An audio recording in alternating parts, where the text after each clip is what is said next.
et de pertinence. Mon nom est Chantal Quillot et j'ai le plaisir d'être votre modératrice pour l'atelier d'aujourd'hui. Donc, petite bio juste pour m'introduire rapidement avant de vous passer la parole à mes collègues, dans le fond. Je suis une exécutive passionnée, dans le fond, de la transformation, de l'innovation dans les établissements de santé, dans le réseau. Je détiens un bac en sciences infirmières avec un certificat en gestion des soins de santé et puis un DESS en gouvernance DTI, ainsi qu'une ceinture noire Lean Black Belt. Je navigue dans ou à proximité du réseau depuis plus de 15 ans et j'ai travaillé autant dans les établissements que dans le secteur privé au niveau des TI, dans lequel j'ai travaillé dans une grande firme de TI au Québec ici, dont 3 ans à titre de VP Excellence Client pour les déploiements et les travaux, dans le fond, en collaboration avec le réseau de la santé. J'ai aussi travaillé dans une firme canadienne qui travaillait plus dans le domaine là, du DSN, des dossiers santé numérique à travers le pays. Et depuis 1 an, j'ai le plaisir et l'honneur de travailler chez Plaquette Santé numérique. Et j'ai le rôle actuellement de directrice générale, mais je suis aussi en mandat. Et il semblerait que c'est un sujet chaud de l'heure. J'ai participé avant Noël, dans le fond, activement à déployer l'ensemble des GAP à travers la province.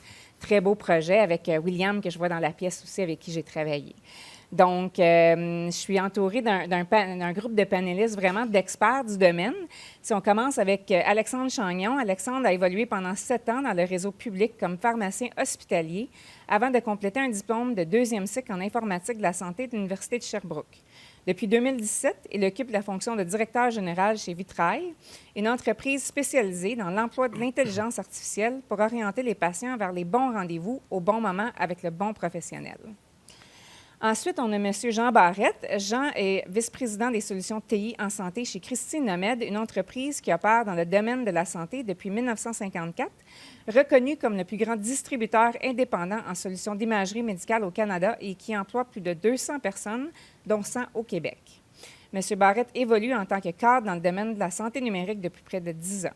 Axé sur la croissance et les équipes de haute vélocité, M. Barrette apporte sa vision et son approche stratégique grâce à ses expériences en fusion-acquisition à l'international, à la création d'un fonds d'accélération de produits et de capital de risque, à sa firme conseil en diligence technique et financière, ainsi qu'à sa participation à plusieurs conseils d'administration.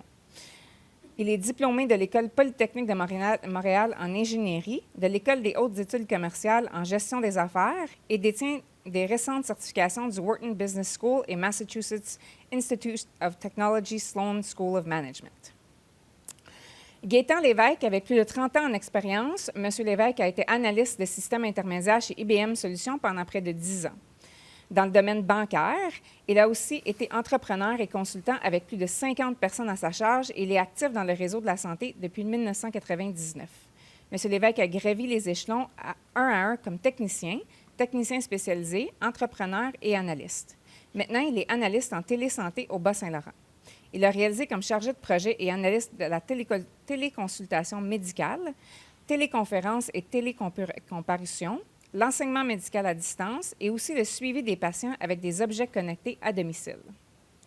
Finalement, M. Chartrand, Philippe Chartrand est le fondateur et PDG de l'entreprise technologique montréalaise Mpego Technologies. Titulaire d'un doctorat en pharmacie, M. Chartrand a remporté le prix Innovation de l'Ordre des pharmaciens en 2023. Mpego est aujourd'hui utilisé activement par des milliers de pharmaciens. Fait que je vais leur laisser bonifier un petit peu en parlant de leur compagnie rapidement avant qu'on tombe dans la partie plus questions-réponses. Alexandre? Oui, merci beaucoup. Est-ce que... OK, on m'entend, merci.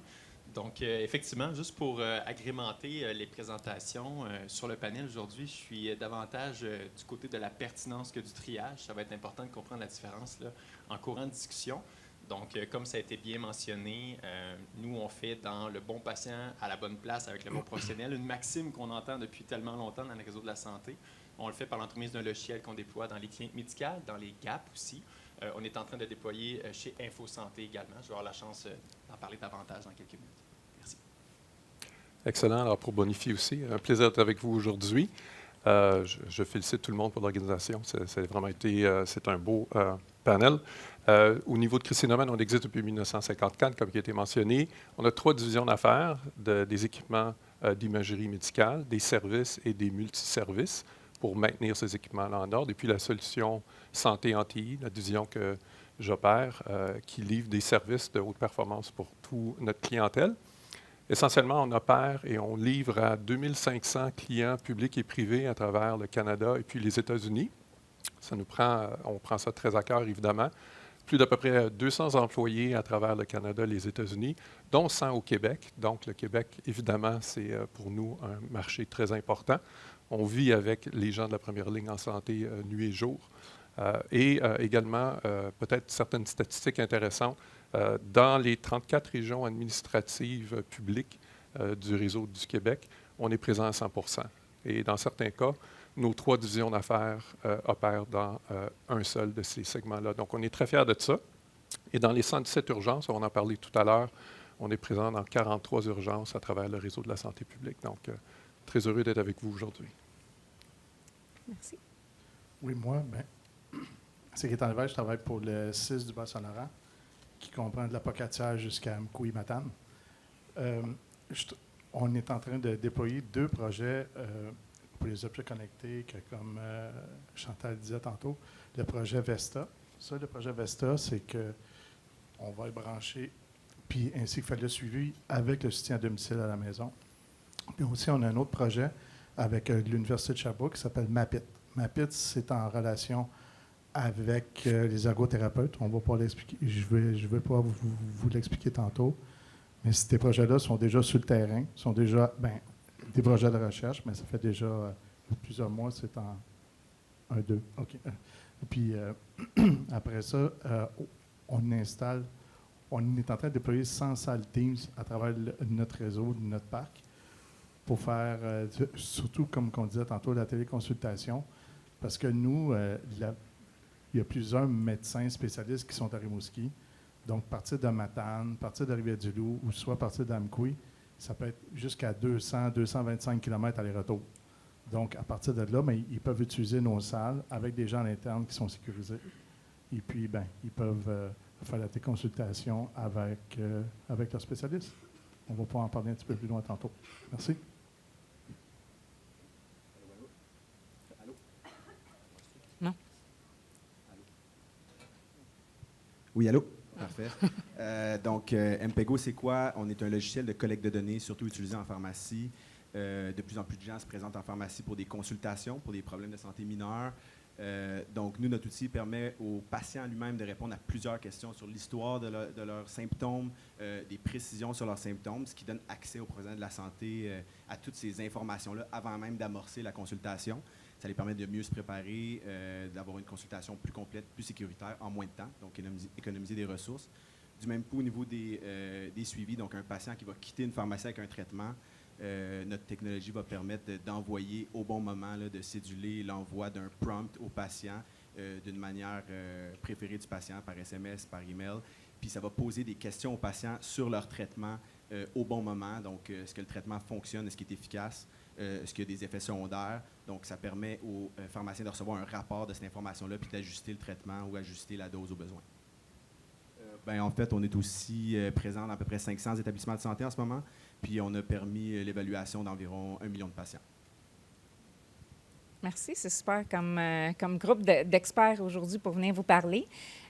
Donc, on parle d'outils de triage et de pertinence. Je pense que c'est important, comme Alexandre l'a mentionné tantôt, qu'il faut juste préciser quelques petites définitions pour être sûr qu'on est tous sur la même page et qu'on comprend la même chose. Donc, quand on parle de triage, on parle vraiment, puis ça, c'est la définition du ministère, l'évaluation initiale complète réalisée par une infirmière qui consiste à déterminer le niveau de priorité associé à l'état d'un usager se présentant à l'urgence. Il sert également à définir l'orientation dans l'aire de traitement appropriée, à l'état de santé de l'usager, ainsi que le délai souhaitable entre l'évaluation infirmière et la prise en charge médicale y faisant suite. On va entendre beaucoup parler à travers les différentes discussions des niveaux de priorité. On parle de P1 à P5, pour ceux qui ne sont peut-être pas au courant. Donc ça, c'est vraiment une échelle de référence permettant de cibler les gens qui ont un besoin d'une aide médicale urgente, donc les P1 à P3, jusqu'à ceux qui sont P4, P5, qui, eux, gagneraient plutôt à se rendre dans une clinique pour obtenir, ou autre service, pour obtenir les meilleurs services de santé pour leurs conditions. Je pense que ça va être vraiment là le nœud de notre discussion aujourd'hui, où on va discuter des autres options, soit en amont ou en aval, pour empêcher justement ces visites-là à l'urgence ou pour offrir un meilleur soin aux citoyens qui est plus ciblé, Et ça nous amène à la notion de pertinence. Pertinence, on parle vraiment d'un qualifié de pertinent, un soin ou un acte médical qui est offert au bon patient au bon moment par le bon professionnel de santé en tenant compte des connaissances scientifiques actuelles. Donc ça, c'était juste une petite mise en bouche, dans le fond, avant de commencer les discussions. Et là, vous allez pouvoir entendre justement les panélistes nous parler d'une panoplie de solutions pour trouver des alternatives, soit pour désengorger ou en amont, empêcher que les gens se rendent à l'urgence. Mais c'est important qu'on prenne un petit moment pour regarder certaines statistiques là, au niveau des urgences au Québec aujourd'hui. On va parler, puis ça, c'est puisé directement du tableau de bord que le ministre Dubé nous parlait ce matin. En 2023-2024, l'année fiscale qui vient de se terminer, c'est plus de 3,6 millions de visites à l'urgence cette année. Si on regarde juste il y a 2 jours, 3 jours, on avait un taux moyen d'occupation sur les civières à 109 à travers la province. La durée moyenne de séjour pour l'année fiscale qui s'est terminée, pour ceux qui attendaient une hospitalisation, on était à 25 heures et sans hospitalisation à 11 heures quand même. Au Québec, il y a 1,88 million des visites sur les 3,6 qui étaient des P4, P5, donc des cas pas urgents qui peuvent être traités ailleurs. C'est quasiment 52 %. Il y a une grosse variation à ce niveau-là entre les établissements en fonction des missions qu'ils ont, mais c'est quand même énorme quand on regarde ça comme moyenne pour la province. Ça veut dire qu'il y a 50 des gens qui sont à l'urgence qui pourraient être vus autrement puis qui pourraient recevoir des meilleurs soins mieux adaptés à leurs conditions. Donc, si on regarde aujourd'hui, décrivez-nous la situation, le contexte des urgences au Québec, plus particulièrement en ce qui concerne justement les P4, P5. On va aller un petit peu plus loin. Fait que Jean, est-ce que vous pouvez nous en parler un peu plus en détail? Absolument, avec plaisir. Donc, on a choisi de ne pas faire des PowerPoint. Donc, si vous êtes visuel, vous allez être déçus. Alors, vous devez être auditif. On va vous inonder de statistiques. Puis, il y aura un test à la fin de la session. On va essayer d'écouter pour être sûr que c'est ça. Ouais. Donc, vous avez juste à écouter ma voix stéréophonique. Donc, en effet, Chantal a mentionné qu'il y a 117 urgences au Québec, dans 34 établissements. Première statistique, en 2018-2019, l'année financière évidemment gouvernementale, il y a eu 3,7 millions de visites. Et en effet, la dernière année financière où on a des informations entre avril 2022-2023, il y a eu 3,6 millions de visites à l'urgence. Dans les 117 urgences, ça en a à peu près 10 000. Il faut quand même visualiser ça, 10 000 visites à chaque jour de l'année. Qui se présentent aux urgences. Donc, de ça, comme il a été mentionné, il y a 1,8 million des visites sur le 3,6 qui sont P4, P5. Ça donne en effet une moyenne arithmétique de 52 %. Quand je dis arithmétique, on voit que mon background était en ingénierie. Désolé. Donc, ça fait 5 100 visites des 10 000 qui sont journalières, qui sont des P4, P5, qui sont des cas non urgents. Donc, c'est vraiment, penser à ces chiffres-là, c'est quand même, on le sait, là, on entend, on voit les nouvelles, c'est quand même assez important. Donc, quand on regarde ça, on peut aussi observer qu'à travers les 117 établissements, il y a une grande variété. En fait, quand on regarde ça, on voit que ça part de 17 % de ratio de P4, P5 sur l'ensemble des visites à 99,5 %. Donc, aux deux extrémités, évidemment, il y a des cas qui sont des cas de vocation d'établissement. Ça peut être une plaque tournante, ça peut être, par exemple, il y a des urgences qui ont été fermées qui accueillent par définition des P4, P5. Mais même quand on enlève les deux extrémités, on voit qu'il y a quand même une grande variation. Puis ça, c'est vraiment le résultat des différences régionales, de l'accessibilité des alternatives pour faire la réorientation de P4, P5. La médiane est à peu près à 61 %. J'espère que vous écoutez tout le temps. Là, je vais vous poser une question tout à l'heure. Donc, plus intéressant, si on descend une coche de plus dans qu'est-ce qui s'est passé avec la réorientation. Il y a des bonnes statistiques du vérificateur général qui ont été publiées en 2018-2019. Dans les P4, P5, il y a 74 % pour cette année-là, en 2018-2019, qui ont été faites, qui ont été retournées à domicile, donc ils ont attendu les délais que Chantal a mentionnés, ils ont été traités. Il y a 16 %, c'est pas peu, qui ont décidé que c'était trop long, ils ont quitté, ils ont décidé de partir. Ça, c'est une opportunité manquée. Il y a 9 % qui ont été réorientés, donc soit médecins de famille, pharmaciens, cliniques, etc. Puis 1 % qui est une autre série de cas. Donc, vraiment, quand on regarde ça, on voit à peu près 25 % le quart des P4, P5, qui est 52 % du total des visites, c'est soit réorienté ou une opportunité de réorientation. C'est quand même des chiffres assez importants. Maintenant, on peut se poser la question, j'entends quelqu'un dire « Ah, mais qu'est-ce qui se passe dans le reste du Canada? » C'est intéressant aussi, ça, de regarder ces statistiques-là. Donc, on se rappelle 52 % de la moyenne P4, P5 pour la dernière année fiscale gouvernementale. Bien, le Québec, on le sait, est à 52 est en haut de la liste. Après nous, le Yukon, après nous, le Saskatchewan. Plus intéressant, si on va au bas de la liste, on voit l'Ontario, qui a à peu près le double de cas de P4, P5, mais il y a le double du nombre de visites en urgence, mais qui a 1,4 million de P4, P5. Ça veut dire un ratio de 23 Donc, le Québec, 52 en haut de la liste, l'Ontario en bas de la liste, 23 Donc, juste d'avoir cette discussion-là, on pourrait continuer, mais je vais arrêter là parce que ça peut devenir une thèse de doctorat puis une analyse de maîtrise. C'est quand même assez intéressant de voir les différences entre les différentes entités provinciales, comment on traite, qu'est-ce qu'on a comme ressources, etc. Donc, c'est une mise en bouche de statistiques. Et puis, suite à ça, c'est que, bon, ça fait que nous, au poste à Laurent, c'est qu'on a décidé de faire, comme je disais tantôt, le projet Vesta, Bienveiller chez soi. C'est en collaboration avec le CIAD. Nous, au CLSC de Rivière-du-Loup, on fait du 24/7. Donc, avec les inhalothérapeutes, on demande c'est qui est MPOC, OK, ou bien qui sont en soins palliatifs. Ça fait qu'on va les suivre chez eux. Ça fait on a mis un objet connecté.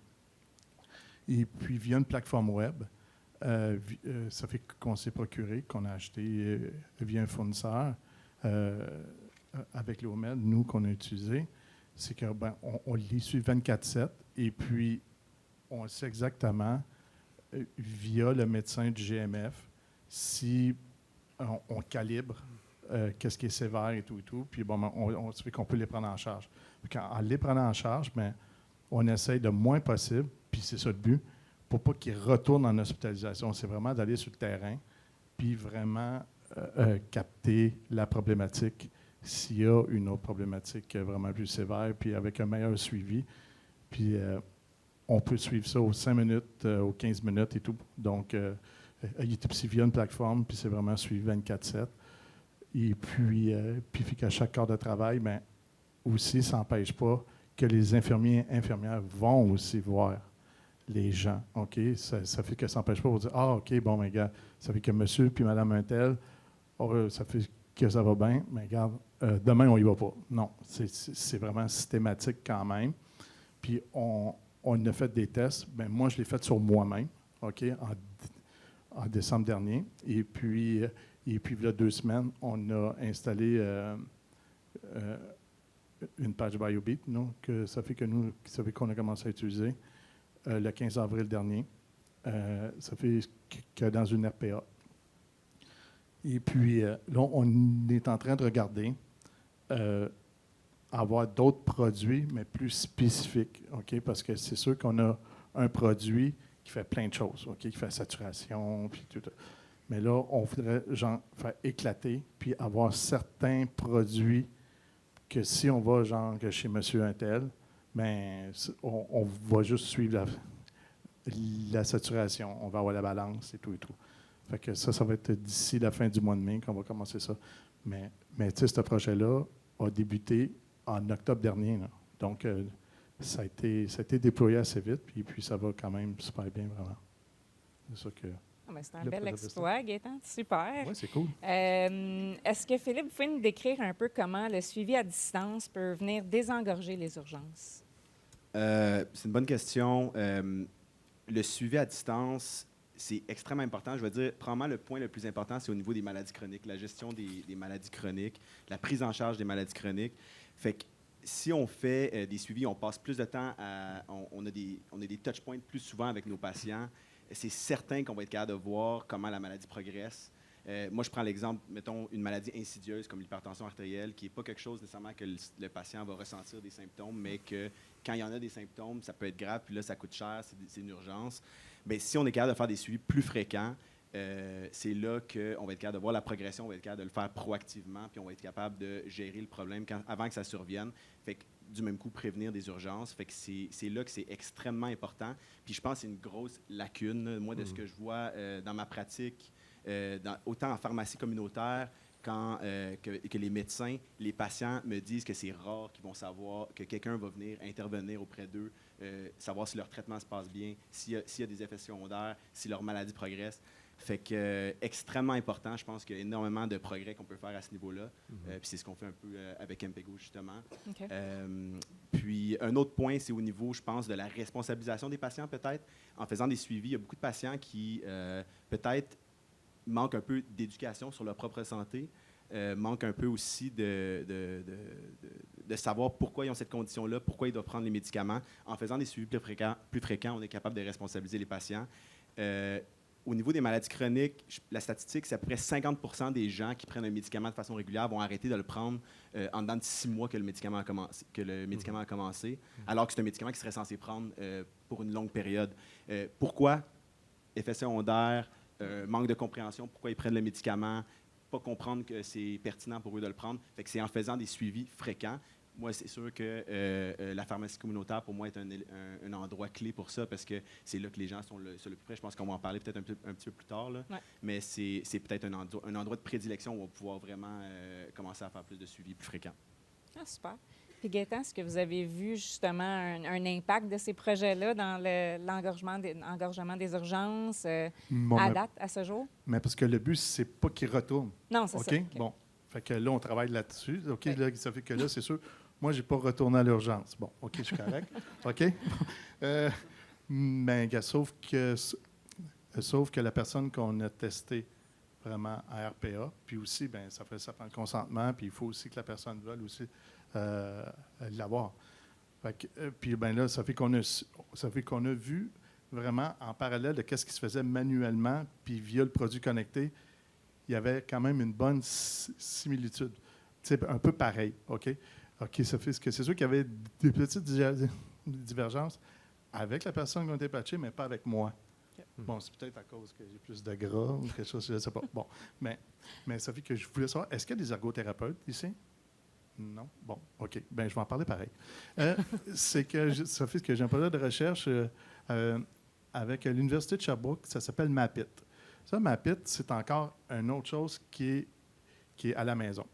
C'est qu'on fait affaire avec une coop qui va prendre un iPad, il va prendre une vidéo de la salle de bain, OK? C'est transféré dans un Teams confidentiel que moi j'ai créé. Et puis après ça, c'est que les ergothérapeutes vont lire cette image-là en 3D. Puis là, ben, fait qu'ils peuvent calculer entre la douche, le bain, c'est quoi le nombre de mètres, le kit. Puis là, ben, après ça fait qu'ils peuvent dire, OK, bon, ça prend une poignée là, ça prend une chaise d'aisance là, ta. Puis ça, ben, ça, c'est en marche depuis janvier dernier. Okay. Puis ça, c'est déjà sur le terrain encore, puis ça fonctionne. Ah, super. Un autre bébé. OK. Est-ce qu'il y a des moyens qu'on peut adresser justement la situation en amont, d'autres portes d'entrée, des services complémentaires? Je ne sais pas si vous voulez vous lancer, Alexandre. Oui, bien sûr. Donc, en fait, pour revenir aux chiffres de l'urgence, c'est important, là, juste que ce soit très clair. Aujourd'hui, il y a 5000 personnes qui vont se rendre à l'urgence au Québec qui n'ont pas rapport. Là. Okay? Ça, c'est le chiffre qu'on a nommé. Pendant que vous allez dîner, il va y en avoir eu 300 qui vont s'être présentés à l'urgence, ça va être des P4, P5.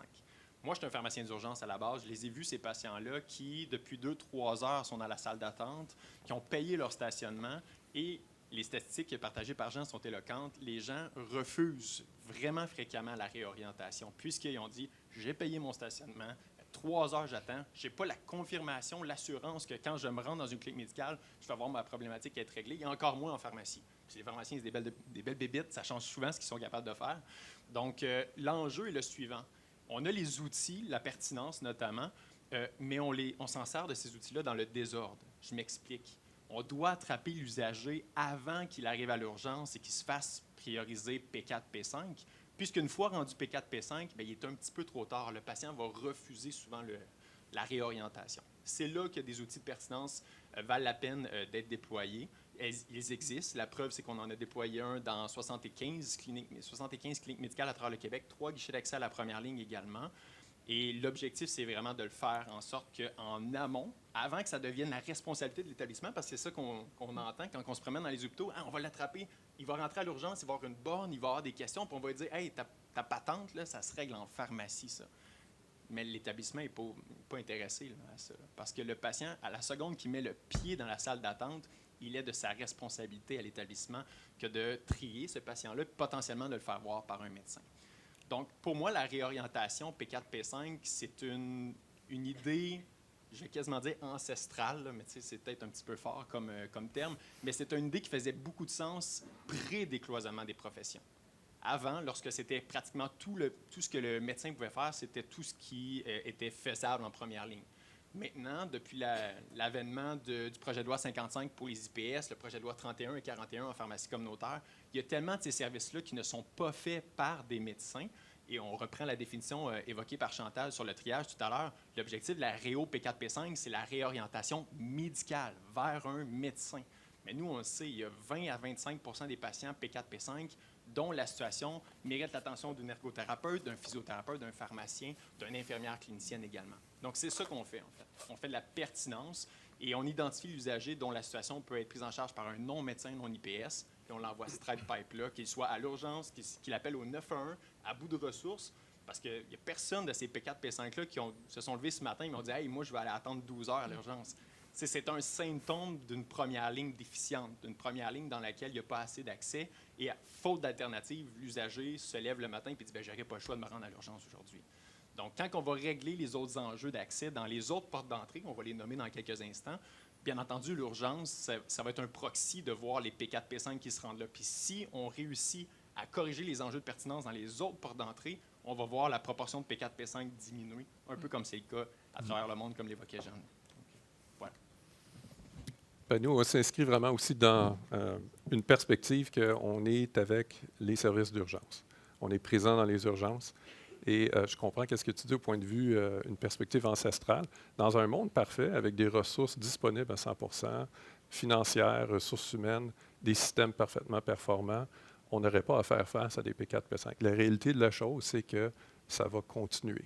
Et qu'est-ce qu'on doit faire de notre perspective? C'est également de travailler en amont, évidemment d'avoir les alternatives, mais de rendre les services qui traitent le P4, P5 hyper performants, de rendre la réorientation hyper performante pour s'assurer qu'on a une décision locale, mais une vision régionale.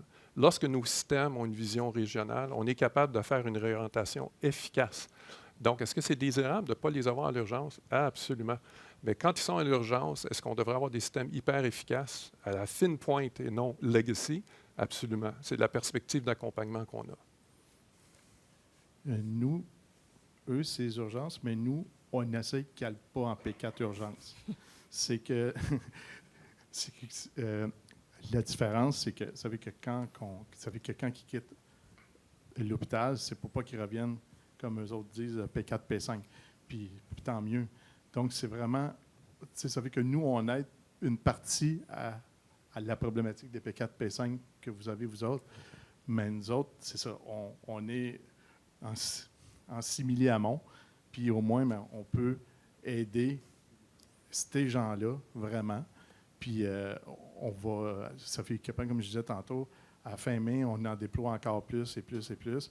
Puis, OK, le projet était supposé, c'est sûr que là, on est toujours en mode recherche, projet et tout, mais ça va beaucoup plus vite qu'on pensait. Fait que tant mieux. Ouais, ben c'est juste pour répondre à la question. Moi, j'ai pas le choix de prêcher pour ma paroisse encore. La pharmacie communautaire, c'est un endroit, là, on en a parlé un peu, on n'en a pas parlé beaucoup dans les speeches ce matin ou dans les panels qu'il y a eu ce matin, pas assez à mon goût, parce que c'est clair. Puis il y a beaucoup de monde de l'industrie de la pharmacie communautaire ici, là, mais pour ceux qui ne le sont pas, évidemment, vous êtes éduqués sur le domaine de la santé, vous le savez, le rôle des pharmaciens augmente drastiquement dans les dernières années. Les pharmaciens sont de plus en plus à l'aise à en prendre. Là, on parle la définition d'un P4, P5, là, ce que vous autres, vous optimisez une fois que la personne rentre dans le système, puis c'est fantastique.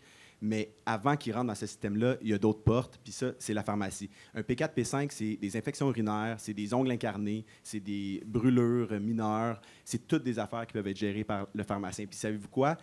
L'éducation du pharmacien a tellement augmenté dans les 15-20 dernières années, ils sont formés pour être capables d'évaluer ces patients-là. On ne va pas utiliser le mot triage, mais ils sont capables, on n'a pas le droit, mais ils sont formés pour évaluer ces patients-là. Pour évaluer ces patients, puis s'ils ne sont pas capables de les prendre en charge, eux autres, ils vont vous le dire, laisse-moi te référer.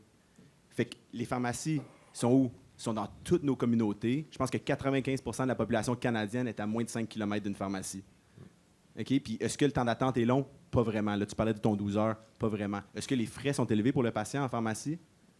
pas vraiment. Il y a des initiatives en ce moment qui se passent phénoménales. On pense aux pharmacies cliniques avec Pharmaprix, puis qui ont étendu partout au pays. C'est gros ce qui se passe en ce moment en pharmacie, puis je pense que ça gagne à être connu un petit peu plus. Je peux peut-être juste rebondir là-dessus. En fait, je suis pharmacien moi-même, là, donc pharmacien d'urgence par contre. Et l'enjeu est le suivant par rapport à ce qui vient d'être nommé, c'est que la première ligne au complet, pharmacie y compris, ben c'est la pression est forte. Il y a beaucoup de gens qui se rendent en pharmacie parce qu'on leur dit « Hey, votre pharmacien peut-être va être capable de régler ça ». L'objet de la pertinence, son objectif, c'est justement de faire en sorte que l'usager qui se rend en pharmacie voit sa problématique être réglée. D'une part, pour ne pas jouer au ping-pong avec les patients, parce que là, il s'est rendu en pharmacie, il se rend compte que finalement, c'est à l'urgence ou à la clinique médicale, mais également le temps des pharmaciens. T'sais, les pharmaciens, ils ont le dos large, ils ont les épaules solides, sont capables d'en prendre, mais il y a une limite à tout. Donc, l'objectif, c'est bien entendu s'assurer que les patients pensent aux pharmaciens, mais si on est capable de mettre ou d'endiguer la demande avec un filtre de pertinence, c'est comme ça que nous, on appelle ça, un filtre de pertinence qui va faire en sorte que, hey, ton infection urinaire, puisque tu as eu un antibiotique dans les 5 dernières années, tu n'as pas eu d'infection dans les 30 derniers jours, tu n'as pas eu 2 infections dans les 6 derniers mois, 3 dans les 12 derniers mois, plein de critères qui, par la loi, doivent être rencontrés pour que le pharmacien prenne en charge l'infection urinaire, bien, à ce moment-là, on va moins jouer au ping-pong avec les patients. C'est vraiment ça l'objectif de la pertinence pour opérationnaliser tout ce qu'on fait. Parce que le décloisonnement des professions, ça s'est accéléré dans les dernières années, ça va continuer de s'accélérer dans les prochaines années avec Plan Santé. Et à toutes les fois qu'on va changer les choses, bien, nous, comme professionnels, d'abord, on perd notre latin. Momentanément, on fait comme hey, qu'est-ce que je peux faire, moi, comme professionnel? Et ça prend du temps de rééquilibrer puis de réapprendre tout ça. Et ça devient inimaginable, à mon avis, pour les patients que de savoir tout ce qui doit être fait par qui en première ligne. Puis la preuve, c'est qu'au triage, une infirmière du triage, une infirmière, excusez-moi, qui fait du triage à l'urgence, ben, je me faisais pager parce que oui, j'avais un pagette qui disait « Hey, j'ai cette patiente-là qui a ça comme symptôme. Le pharmacien va-t-il être en mesure de prendre en charge cette situation-là? » Puis c'est une experte de la réorientation, mais elle-même, elle n'était pas certaine. Donc, c'est là que vient en aide la technologie puis les outils pour permettre d'opérationnaliser tout ça. Ah, bien, c'est vraiment super. On voit la pénurie de main-d'œuvre dans le réseau de la santé au complet. C'est là, puis on en parlait beaucoup ce matin, on en a entendu dans les discours d'ouverture. La collaboration entre les différentes professions, elle va être critique de plus en plus, justement, pour être capable de bien prendre soin des patients puis de leur offrir les bons soins au bon moment. Ça nous apporte justement à savoir qu'est-ce qu'on peut apprendre, dans le fond, de l'expérience, que ce soit canadienne ou à l'international, dans le fond, pour les patients, pour être capable d'avoir justement le bon soin au bon moment par le bon professionnel.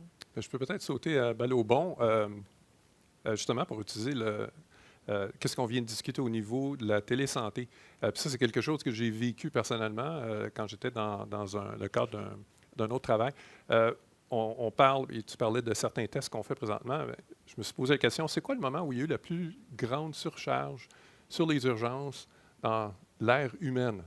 Malheureusement, on s'en rappelle tous, hein? Ça vient de se passer. Qu'est-ce qu'on peut apprendre de ça? Puis j'ai regardé chez nos voisins aux États-Unis, pendant la pandémie, qu'est-ce qui s'est passé? C'est assez fascinant. Donc, on sait tous que la technologie est là. Des glucomètres numériques connectés, 5G, 4G, des balances, des manches pour prendre la pression. C'est tout disponible. Ça peut être connecté sur un plan de soins personnalisé avec une application. Et aux États-Unis, le CMS a pris une décision pendant la pandémie que c'était impossible de continuer à gérer le surflow dans les urgences. Ils devaient accélérer le processus pour adopter cette technologie-là. Et ça a été fait. Le CMS a pris des décisions d'octroyer des codes médicaux rémunérés pendant la pandémie qui sont encore, sont encore disponibles.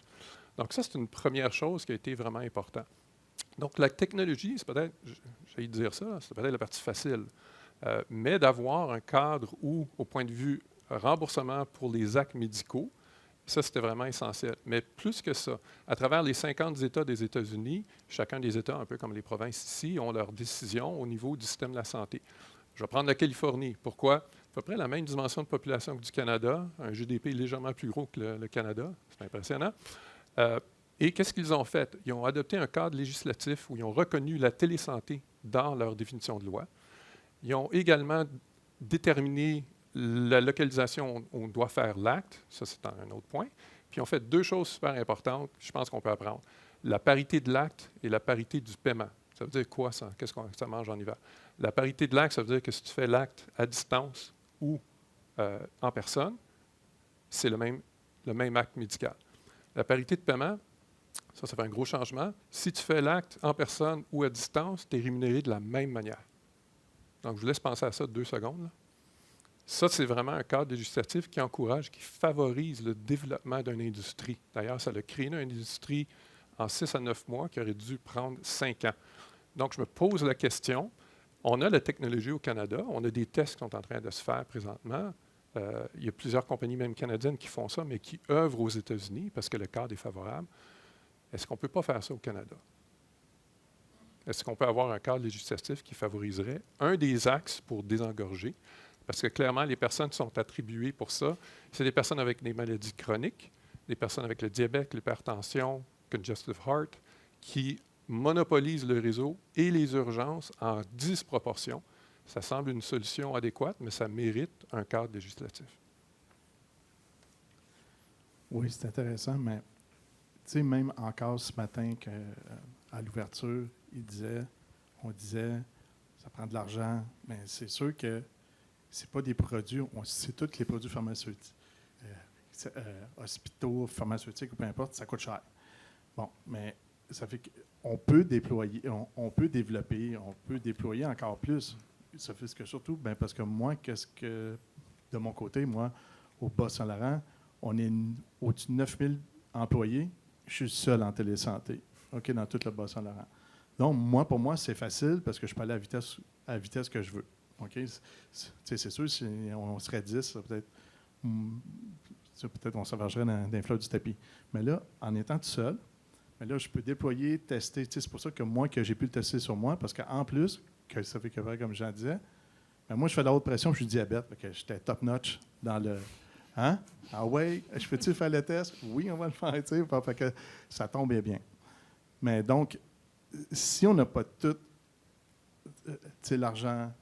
parce que nous, là, au Bas-Saint-Laurent, c'est on fly. C'est qu'on veut que le monde, au lieu de passer 7 jours à l'hôpital, tu peux en faire 4, puis être chez vous en 3 jours, chez vous, dans la maison, avec ton monde, et non d'être parqué dans une chambre. Moi, en tout cas, j'aimerais ça être chez nous qu'être dans un hôpital. Mais ça fait que le but, c'est ça aussi. Fait que tant qu'aussi longtemps qu'on n'a pas vraiment une bonne charge au niveau de l'argent à ce sujet-là, on piétinera pas, mais on va avancer tranquillement comme une charrette. Oui, merci. Donc, pour s'inspirer de l'extérieur du Québec et du Canada, une des choses sur lesquelles nous, on a misé, c'est d'aller voir le 8-1 en Colombie-Britannique. On n'a pas besoin d'aller très loin pour s'inspirer parfois. La Colombie-Britannique, c'est relativement près. Et là-bas, il y a un titre d'emploi qui a été créé il y a très longtemps qui s'appelle la navigatrice en santé ou navigateur en santé, dans une perspective d'inclusion ce matin. Donc, ils sont plus rares, par contre, les navigateurs, on va dire. Et un navigateur ou une navigatrice, c'est quelqu'un qu'on place en amont de l'infirmière qui fait le triage. Toujours dans la même logique que celle que je décrivais tout à l'heure, de faire de l'orientation puis du triage pour s'assurer de ne pas attraper 50 de P4, P5. Et donc, le 8-1 là-bas, ça fait tout près de 10 ans maintenant où est-ce qu'on a des agentes administratives. Et ce qui est intéressant, c'est vraiment des agentes administratives. Ce n'est pas des infirmières, ce n'est pas des professionnels de santé, ce n'est pas des TS ni des ergos. Ce sont des gens qui, par définition, ne doivent pas avoir de formation dans le domaine de la santé. Et leur rôle, c'est en 2-3 minutes d'identifier, grâce à divers outils, qui est le bon professionnel dans quel délai. Est-ce qu'un triage infirmier est requis? Et donc, nous, on est allé vraiment emprunter ce concept-là, puis on a même emprunté le vocabulaire. On appelle ça des orientations, on appelle ça des navigatrices en santé. Et le concept des gaps, c'est un peu ça. Le gap, pour la première fois, en comparaison au 811 ou InfoSanté, où est-ce qu'on avait des infirmières qui faisaient tout le travail, là, on est placé en amont de ces infirmières-là, des agentes administratives. Et ce qui est intéressant, c'est dans une perspective de où est-ce qu'on s'en va au Québec avec le plan de venir avoir une application qui s'appelle Votre Santé. Vous avez probablement déjà entendu parler de Votre Santé, qui risque d'être une plateforme unique sur laquelle Québécois, Québécoises vont pouvoir se rendre pour s'orienter en première ligne. Bien, des portes d'entrée numériques uniques, il y en existe de par le monde. Notamment, il y en existe une en Angleterre. Si vous rendez sur votre téléphone aujourd'hui, vous écrivez NHS 111 Online, vous allez vous rendre compte que ça fait 8 ans que ça existe là-bas. Il y a des publications sur le sujet. Et ce qui est intéressant, c'est qu'on s'est rendu compte qu'un outil de ce type-là, qui pose des questions à l'usager pour l'envoyer à la bonne place, bien, c'est pas parfait. Donc, des publications, d'une part, qui prouvent que 98% des orientations, grosso modo, sont jugées satisfaisantes par le professionnel de la santé qui va recevoir ce patient-là. Et ce que ça permet de faire aussi, c'est lorsqu'ils sont placés en amont de GMF, donc de groupe de médecine de famille, de clinique médicale, bref, bien, on attrape des patients qui pensaient que c'était le médecin de famille dans quelques jours qui aurait dû être vu, mais ils sont attrapés sur le champ comme devant être orientés directement à l'urgence. Donc, on fait un parallèle avec les P4, P5. Tantôt, on disait hey, non-pertinence, non-pertinence, mais il faut le nommer. Il y a aussi de ces patients-là qui se lèvent un bon matin, ont confiance en leur médecin, ne veulent pas se rendre à l'urgence parce que Dieu sait qu'on leur dit de ne pas se rendre à l'urgence, tentent de prendre rendez-vous dans leur clinique, sont en train de stroker, sont en train de faire un infarctus, sont en train de faire une embolie pulmonaire. Nous, dans les cliniques où est-ce qu'on est déployé, il y a grosso modo 1% des patients qui tentent de prendre rendez-vous avec leur médecin qu'on envoie à l'urgence. On espère que ce soit tous des P2, que ce soit des gens qui ont vraiment besoin. Puis on a des histoires un peu partout à travers le réseau. Je vois des gens de l'Outaouais, je vois des gens de Chaudière-Appalaches, d'histoires de patients, patientes qui reviennent quelques jours après l'orientation, donnent un gros câlin à la navigatrice pour dire « Hey, le médecin m'a dit que tu m'avais sauvé la vie, j'étais en train de faire un infarctus, j'ai été stenté. » Fait qu'il y a la pertinence d'un côté, mais il y a aussi la sécurité que lorsqu'on se questionne sur la pertinence puis qu'on veut envoyer nos patients à la bonne place, mais ça vient de pair, ça. Donc, c'est ça que de s'inspirer du reste du Canada puis du reste du monde permet de faire.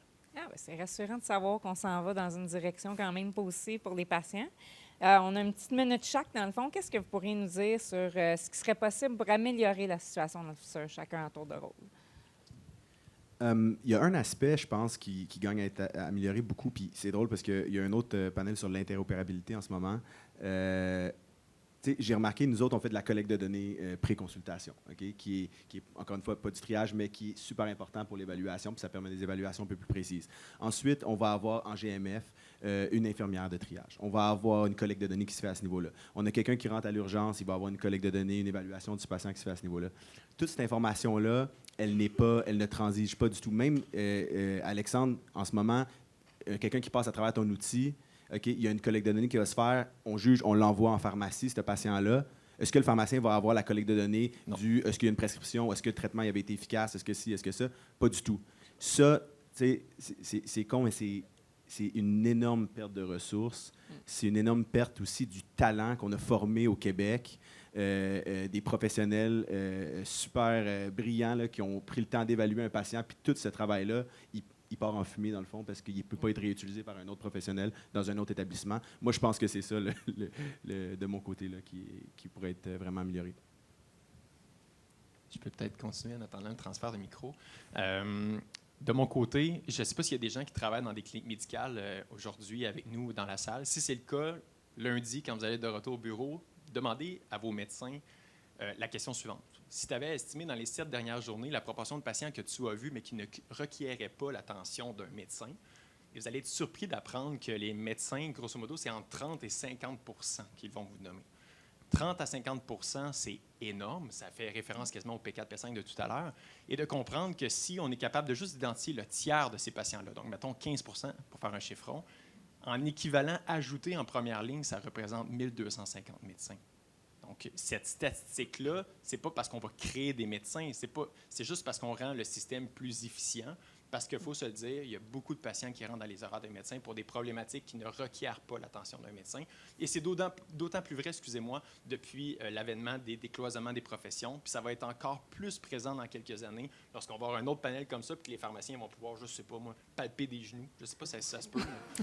Ça, mettons, on va être formés là, à ce moment-là, inquiétez-vous pas. Donc ça, et j'abonde dans la même direction que Philippe, l'interopérabilité, d'avoir un système comme le nôtre qui envoie des patients à l'urgence, qui envoie des patients en pharmacie, et de voir ces professionnels-là devoir se relancer dans le questionnaire, re-questionner le patient, avec des patients qui sont un peu mauvais historiens des fois, d'une histoire à l'autre, juste chez nous sûrement, là, pas chez vous. Donc ça, c'est quelque chose qui, à mon avis, est urgent. Il faut vraiment adresser ça rapidement, l'interopérabilité. De notre perspective, je regarde ça peut-être de deux manières différentes. Premièrement, c'est la première fois que j'entends le mot « palper les genoux » dans une conférence. Félicitations, je trouve ça super. Donc, on peut agir au niveau de la demande. Donc, au niveau de la demande, on parle, qu'est-ce qu'on a discuté? L'éducation. On le dit, convaincre les gens que est-ce que c'est vraiment un besoin d'aller à l'urgence. Et je vois toutes sortes de belles notes d'éducation. J'ai un exemple de Laurentides aussi. On promouvoit des statistiques en disant 97 des personnes qui ont été réorientées ne sont jamais revenues à l'urgence. Faites-nous confiance, on vous trouve un. Donc, il y a un aspect vraiment d'éducation. Mais au niveau de l'offre, c'est sûr qu'il y a plusieurs solutions. Il n'y a pas juste une solution. Donc, on a parlé de la télésanté. Ça, c'est sûrement quelque chose qui peut aider. Continuer à faciliter les accès aux médecins de famille. Mais de notre perspective, puisqu'on est dans 34 des régions administratives du public au Québec et que c'est nos clients, on veut s'assurer qu'on livre les systèmes les plus performants possibles. Il y a des améliorations potentielles, donc la gestion de lits qu'on fait avec le produit STAT, la gestion de transport, la gestion des urgences, la gestion P4, P5, c'est des solutions éprouvées qui sont déployées, qui peuvent simplement faciliter et améliorer le processus. Et on pense qu'il y a des opportunités importantes. Par exemple, quand on veut avoir une vision régionale, on doit avoir accès à des solutions qui nous donnent accès. Quand on fait de la réattribution de quelqu'un qui est en P4, P5, on doit avoir des plages horaires, pas seulement des plages statiques. Dans un merveilleux monde moderne, on est connecté avec tous les aspects régionaux pour qu'on puisse faire une fluidité complète de réattribution. Il y a des personnes dans les réseaux, il y a des notes dans des rapports où on voit que les personnes ont arrêté de faire ça dans les réseaux parce que c'était trop compliqué, puis ils en ont plein les baskets à gérer, questions à gérer dans l'urgence. Donc, les outils doivent être performants. Et ça, entre autres, on aimerait ça avoir une plateforme unique au Québec, on peut gérer tous les rendez-vous régionaux pour s'assurer qu'on est capable de faire une rétribution en quelques secondes et facilement. Donc, ça, c'est des éléments de piste qui sont, selon nous, des éléments intéressants pour continuer à améliorer la situation. Le mot de la fin. Sophie, que je parlais d'argent tantôt et tout, mais aussi, c'est aussi le vouloir du changement. OK? C'est plus nouveau. OK? C'est sûr qu'avec la pandémie, ça a peut-être avancé un peu plus avec les iPads, puis faire des. Puis parler avec la famille, ces affaires-là. Mais là, on est rendu à un autre step qui est vraiment. Là, on peut aller à la maison, on peut aller chez vous, puis souvent, mais la majorité des gens, ils n'ont pas 20 ans. Fait que c'est sûr que quand tu arrives à la maison puis tu dis bien, je vais te mettre une patch pour te checker. Puis si les gens ils ont 75 ans, ils commencent ils ont un petit peu peur. Tu sais, hey, vas-tu me checker? Vas-tu m'en garder? Non. C'est pour ça que il y a beaucoup de documentation à donner, beaucoup de choses à dire aux gens, toute l'équipe, parce que oui, ça avance, ça pourrait avancer plus vite, mais aussi, il faut garder un certain barème de temps pour vraiment, vraiment bien éduquer les gens avant d'arriver et de dire « Moi, je m'en vais chez vous, puis on va te plugger. » C'est pas de même que ça marche. C'est vraiment ça. Super, bien merci. On a quelques minutes pour prendre des questions du public. S'il y a quelqu'un qui a une question, est-ce qu'il y a quelqu'un qui veut se lancer? On vous entend, on va répéter. Ah, mais je suis bon là. Oui. On va la répéter, la question. Vas-y. Monsieur Lévesque, Oui. vous utilisez le logiciel Léomène pour les objets connectés, Ouais. mais les utilisateurs pensent comment ça. Est-ce qu'ils adorent la solution, l'application? Bien, parce que d'abord, on a eu quand même.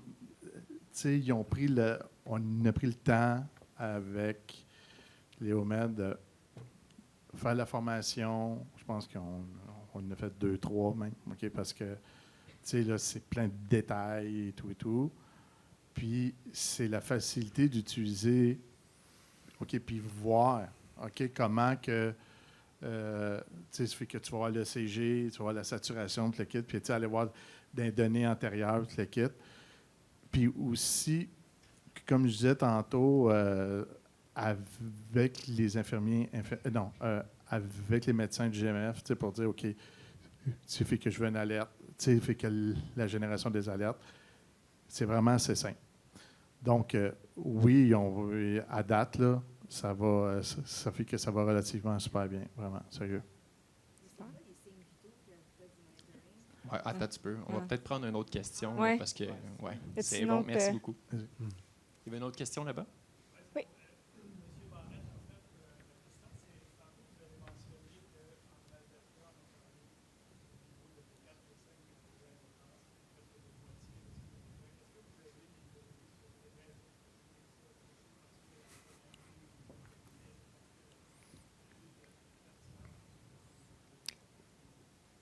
Donc, merci. Je vais répéter la question. C'était, j'ai mentionné des statistiques au niveau canadien, au niveau du ratio de P4, P5, et puis l'Ontario était à 23 versus le Québec à 52 Y a-t-il des raisons pour ça? Je pense que j'ai même dit que c'est une thèse de maîtrise et de doctorat pour faire cette analyse-là. Donc, je vais soutenir ça. C'est clair que ce n'est pas nécessairement les mêmes procédures, ce n'est pas nécessairement le cadre réglementaire, c'est clairement pas les mêmes ressources, c'est clairement pas les mêmes priorités. C'est une juridiction provinciale où il y a des décisions différentes. C'est clairement pas aussi la même économie. Hein. On sait que l'Ontario, au point de vue du GDP, est supérieur au Québec. Donc, il y a une panoplie de choses qui excéderait probablement, je pense que ça serait une belle discussion que je ferai avec toi personnellement pendant une demi-heure. C'est une belle discussion à avoir. Il y a des leçons à apprendre, mais il y a aussi des choses qu'on ne peut tout simplement pas répliquer dans la province du Québec parce que ce n'est pas la même situation. Malheureusement. Donc, je pense que ce n'est pas satisfaisant comme réponse, mais c'est la réponse que je peux te donner. Je peux peut-être juste ajouter un point. Là. On s'est rendu en Alberta où est-ce qu'on faisait référence aux sous. Là. Gaétan a parlé des sous tout à l'heure. Il ne faut vraiment pas sous-estimer l'impact de la capitation dans le modèle financier des médecins. Encore une fois, en 5 minutes, on n'aura pas l'occasion, mais de comprendre que le modèle par capitation laisse beaucoup plus de place d'une perspective financière à l'interdisciplinarité. Donc, c'est un impact considérable. On l'a vu en Alberta, on l'a vu dans les juridictions à travers le monde où est-ce que la capitation prend une place de plus en plus grande. On a hâte que ça soit le cas aussi au Québec. Mais effectivement, là, pour abonder dans la même direction que Jean, là, ça serait de l'ordre d'une discussion complète probablement. Oui. Juste pour faire du pouce sur les questions de remboursement, on a un exemple patent en pharmacie. M. Barrette a parlé tantôt de rémunération aux États-Unis, ce qu'ils ont fait. En pharmacie, avec la loi 41, au départ, c'était assujetti à l'assurance médicaments et le patient devait contribuer au paiement. Par exemple, quand on prolongeait une ordonnance, le patient devait payer, je sais pas, 7 ou 8 Et combien de patients disaient « Ah non, non, envoie le fax à la clinique médicale, je ne veux pas payer pour le 7 ». Le gouvernement, avec 31, a changé et il n'y a plus, le tarif pour le professionnel est le même, mais il n'y a plus la contribution du patient. Et c'est à partir de ce moment-là que les pharmaciens ont pris leur envolée en matière d'accès et de prescription. On est passé à moins d'1 million de nouvelles ordonnances à 6 millions maintenant en quelques années, juste avec cet élément-là où le patient au Québec, dans sa tête, il n'y a pas à payer pour. Je pense que c'est gratuit, pas gratuit. C'est inclus. Il faut dire que c'est inclus. C'est inclus, mais ça a fait toute la différence sur l'accès, juste ce mini-changement-là. Si je peux commenter, je trouve que c'est un excellent exemple. Puis si je retourne à mon exemple aux États-Unis, il y a un réseau qui s'appelle Metro Health qui a déployé la télésanté. Et un des freins, parce qu'il y avait des segments de la population qui étaient adressés avec des conditions chroniques qui étaient peut-être pas aptes à avoir beaucoup de dépenses, et la partie copay des assureurs, même si on disait c'est gratuit, ce n'était pas gratuit, même chose. Et le réseau a décidé d'absorber ce montant-là, et puis là, monter en flèche.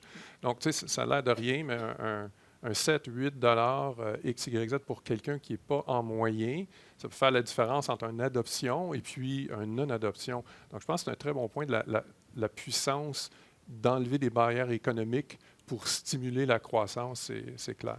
C'est un très bon exemple. Et le ministre, ce matin, parlait du décloisonnement. Bien, le décloisonnement ne va pas s'opérationnaliser s'il y a des freins financiers comme ceux auxquels on fait référence. Et la vision, c'est bien entendu que peu importe le professionnel formé en la matière, bien entendu, qui va offrir le service, mais ça devrait être l'universalité, l'accès devrait être le même. Ça ne vaut pas la peine, en fait, d'avoir du décloisonnement si, pour voir un physiothérapeute, ça va coûter 27 $.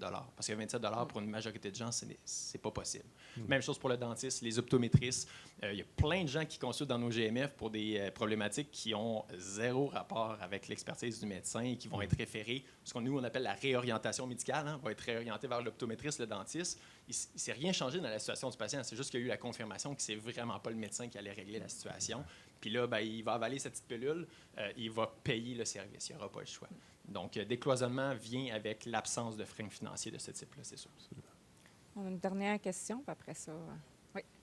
En fait, dans tous ces volets-là, toutes les initiatives, on parle souvent des coûts, mais on ne passe pas beaucoup de temps à parler sur les retombées financières. Est-ce que vous avez des chiffres sur chacune des initiatives? Je pense on parle souvent, ça coûte de l'argent, mais en même temps, on sauve du temps, probablement parce qu'on reçoit les données automatiquement, ce genre de choses. Est-ce que les analyses qui sont faites aussi pour l'économie, le gain,